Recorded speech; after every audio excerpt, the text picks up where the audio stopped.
Après le chantage dont ils ont été victimes de la part de Brunet dans Demain nous appartient, les Moreno vont rebondir de manière étonnante puisque Sylvain va décider de racheter la paillote. Un nouveau départ pour un décor phare de la série. Alors que les révélations sur Stanislas s'enchaînent, les semaines à venir s'annoncent riches en surprises dans Demain nous appartient. Car si l'histoire d'amour de l'une des couples de la série pourrait bien arriver à son terme, un rebondissement de taille nous attend également du côté de la famille Moreno.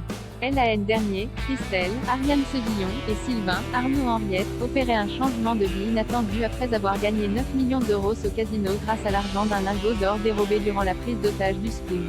Devenus riches, les Moreno ont mené durant quelques mois la belle vie avant de devoir faire récemment face au chantage de Victor Brunet, Farouk Bermouga, qui a réussi à les manipuler et à récupérer sa maison, mais aussi une partie de leur fortune.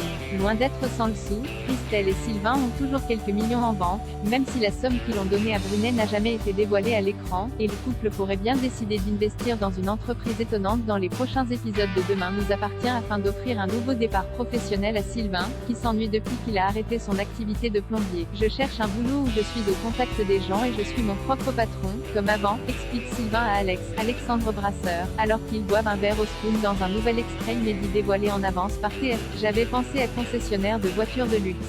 Mais bon, c'est encore être au contact des riches, ça c'est pas possible, je veux des gens normaux. C'est alors que Alex repense à une discussion qu'il a eue avec Chloé, Ingrid Chauvin, et pense avoir trouvé le travail idéal pour son ami qui se rêve à nouveau auto-entrepreneur. Chloé m'a dit que Bar voulait vendre la concession de la paillote. Toi t'as le sens du contact, t'aimes la bonne bouffe, restaurateur ce serait parfait pour toi. C'est un métier mais ça s'apprend. Diriger un resto c'est un boulot, il faut que tu sois prêt, mais tu l'es. Une idée qui ravit immédiatement le principal intéressé. Ça ne me fait pas peur, assure Sylvain. C'est ce que je cherche, bosser. Avoir un endroit à moi, convivial, où je sers des petits plats simples, pas chers, à la bonne franquette. Et puis le soleil, la plage, samba. Sans attendre, Alex interpelle Bar Hector Langevin, qui se trouve derrière la barre, et lui annonce qu'il vient peut-être trouver un acheteur pour la paillote. Le jeune homme, qui vient de traverser des semaines difficiles, semble au départ dubitatif car il sait que Sylvain n'a pas d'expérience dans la restauration. Mais le père de Dylan, Jessica, et Betty parvient à le convaincre qu'il est l'homme de la situation. J'ai un peu plus de rien foutre, il faut que je bosse. Et j'ai des points forts. Le contact avec les gens, et puis pour le reste j'apprends vite. Ce qui n'est pas sans rappeler le parcours de Bar qui, comme le lui fait remarquer Alex, a appris sur le tas avec Maxime, Clément Rémien, à l'époque du Little Spoon.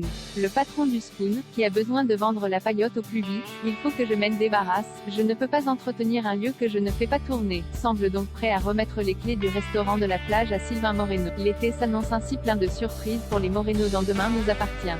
D'autant plus que, si Sylvain va tout faire pour relever le défi, Charlie, Clémence Lassalas, va douter de ses capacités selon les informations de Téléstar. De là à penser que la paillote sera une fois de plus le théâtre d'imprévus et de quiproquos en tout genre, comme seuls les Moreno en ont le secret, il NY à culpa.